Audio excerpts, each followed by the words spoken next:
नमस्कार दोस्तों, मैं राधा मोहन चौधरी स्वागत करता हूं अपने YouTube channel RC science studies पे। और आज हम बात करने वाले सेल साइकिल के बारे में। तो सेल साइकिल होता है क्या है? सेल साइकिल एक ऐसी स्टेज है जहां पे सेल पहले मैच्योर होती है और उसके बाद में यानी कि पहले वो ग्रो करती है, उसके बाद में वो डिवाइड होती है। डिवाइड होने के बाद वो दो डॉटर सेल्स में डिवाइड हो जाती है। इसे कहते हैं सेल साइकिल। सेल साइकिल का चक्कर सारी जिंदगी भर, जीवन भर एक सेल बार बार यही चक्कर चलता रहता है और दो पुत्री कोशिकाएं यानी कि दो डॉटर सेल्स का निर्माण करती है। तो सेल साइकिल के बारे में अपन पढ़ते हैं। तो सेल साइकिल दो भागों में होता है। पहला होता है इंटरफेज। इंटरफेज की चार अवस्थाएं होती है। जी फर्स्ट यानी कि जीवन फेज, सिंथेसिस फेज यानी कि एस फेज, और जी टू फेज और जी जीरो फेज। यहाँ पे मैंने डायग्राम में दिया गया है और डायग्राम में इनकी जो अवस्थाएं हैं उनके हिसाब से उनका टाइम है वो दिखाया गया है। ठीक है। और दूसरी होती है सेल डिवीजन या डिवीजन फेज। ठीक है। तो स्टार्ट करते हैं अपने इंटरफेज से। अब इंटरफेज की अपन पहली अवस्था पढ़ेंगे कौन सी? जीवन फेज। जीवन फेज के दो नाम और हैं जो है प्री सिंथेसिस फेज और माइटोटिक फेज। तो अब देखते हैं कि जो अपनी इंटरफेज की जो जीवन फेज है उसमें जो सेल का क्या क्या उसमें मैच्योर होता है, किस तरीके से वो ग्रो अप करती है। तो पहला देखते हैं अपन प्रिपरेशन फॉर एस फेज। तो इसमें जो जीवन फेज में सेल है वो एस फेज के लिए प्रिपेयर होती है। वो अपनी क्वालिटी और साइज एस फेज के अकॉर्डिंग ही बढ़ाती है। ठीक है। दूसरा प्रोटीन सिंथेसिस। प्रोटीन सिंथेसिस का मतलब ये हो गया कि कोई भी सेल है वो खुद को ग्रो करेगी, खुद की क्वालिटी बढ़ाएगी, तो उसके लिए उसको एनर्जी की ज़रूरत होती है, प्रोटीन्स की ज़रूरत होती है। तो वो इसमें प्रोटीन सिंथेसिस होएगा। तो इसलिए जीवन फेज में होता है प्रोटीन सिंथेसिस। और साथ में यहाँ पे है एटीपी सिंथेसिस, वो भी किसके लिए? एनर्जी के लिए। तीसरा देखते हैं अपन आरएनए सिंथेसिस। यहाँ पे आरएनए का संश्लेषण होता है। यहाँ पे अब आरएनए तीन प्रकार के होते हैं, एमआरएनए, टीआरएनए और आरआरएनए। ठीक है। और अब देखते हैं अपन पांचवा सेल ग्रोथ। यहाँ पे सेल करती है, सेल शेप है वो बढ़ जाती है, इसमें सेल खुद ग्रो करती है। Six point built raw material, यानी कि ये जीवन फेज में सेल में रॉ मटेरियल का फॉर्मेशन होता है जो कि एस फेज के लिए बहुत आवश्यक होता है। एस फेज में होता है अपने डीएनए रेप्लिकेशन। और डीएनए रेप्लिकेशन के लिए सबसे आवश्यक चीज़ें हैं नाइट्रोजन बेस है, अपने फास्फोरिक एसिड है, पेंटोस शुगर है, ये सबसे ज़्यादा जरूरी है। और अपनी जो जीवन फेज उसका टाइमिंग होता है कितना? 15 घंटे। ठीक है, 15 हावर्स। तो देखते हैं अपने अब देखते हैं अपनी S phase, synthesis phase. Synthesis phase में देखते हैं तो इसमें मैंने जैसा कि पहले बताया इसमें होता क्या है? DNA replication. डीएनए का रेप्लिकेशन होगा यानी कि सेम टाइप का डीएनए बनेगा एस फेज में। ठीक है।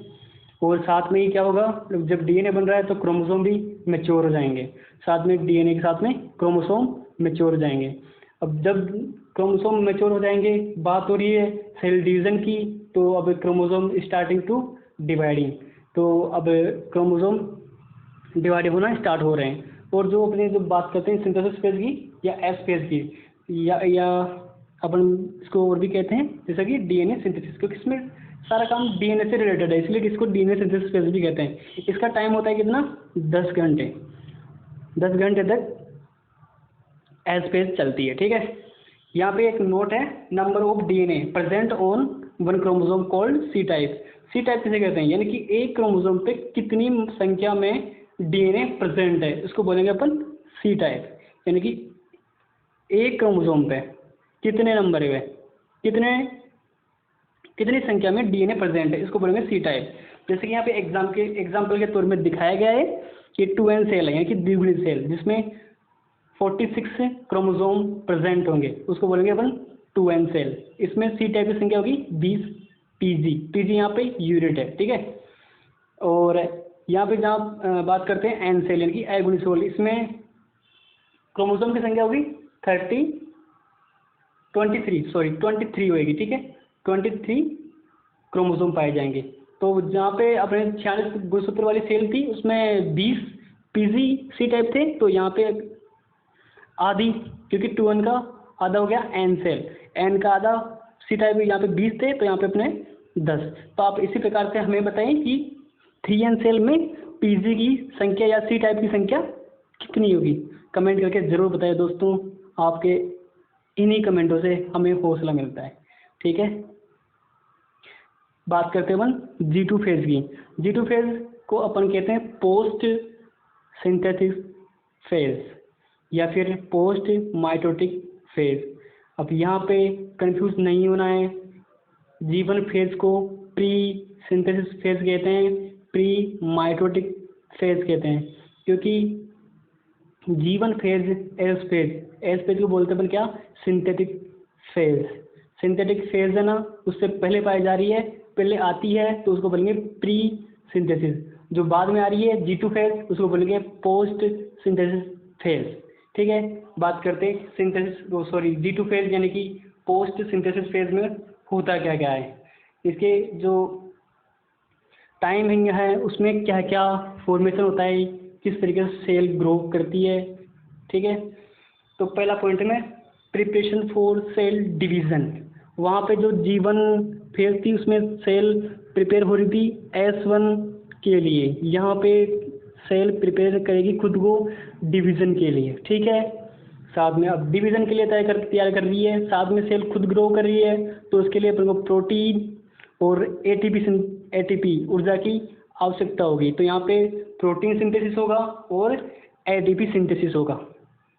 ठीक है, वही आरएनए, साथ में आरएनए सिंथेसिस होगा। आरएनए सिंथेसिस क्यों, क्योंकि सेल को अपनी जो आनुवांशिक सूचनाएं थी, इन्फॉर्मेशन, उनको भी अगली जो अपनी डॉटर सेल्स है उनको प्रदान करना है, इसलिए आरएनए सिंथेसिस होगा। ठीक है, बात करते हैं आरएनए की। वही 3 प्रकार के आरएनए का निर्माण होता है, एमआरएनए, टीआरएनए और आरआरएनए। और इसमें एक स्पेशल टाइप का प्रोटीन का निर्माण होता है G2 फेज के अंदर। ठीक है, फॉर्मेशन ऑफ ट्यूबुलिन प्रोटीन, इसमें एक स्पेशल प्रकार का प्रोटीन बन रहा है, उसको बोलेंगे अपन ट्यूबुलिन प्रोटीन। ठीक है, साथ में बन रहे हैं कौन, स्प्रिंटर फाइबर। स्प्रिंटर फाइबर का काम होता है जो क्रोमोसोम है उनको बांधे रखना, जो डिवाइडेशन होगा उसके बाद में क्रोमोसोम को स्थित रखना या बांधे रखने का कार्य कौन करता है, स्प्रिंटर फाइबर। साथ में देखते हैं कि जो टाइमिंग देखेंगे इसकी, तो इसकी टाइमिंग है 5 आवर, 5 घंटे की टाइमिंग इसकी। Note 30 ATP use of division for 1 chromosome, यानी कि एक क्रोमोसोम को तोड़ने के लिए 30 ATP की आवश्यकता होती है। तो दोस्तों अपने शरीर में होते हैं कितने, 46 गुणसूत्र। तो 46 को तोड़ने के लिए कितनी ATP आवश्यकता होगी, वो नीचे यहाँ दिखाया गया है। तो उसमें होगा कितना, 46 क्रोमोसोम इंटू 30 ATP। ओके, ये आप मुझे हल करके बताओगे कि ये कितना होता है। अब बात करते हैं अपन एक्स्ट्रा फेज या G0 फेज या रेस्टिंग फेज की। इसमें इसे रेस्टिंग फेज इसलिए कहते हैं कि जिसमें सेल है वो रेस्ट करती है,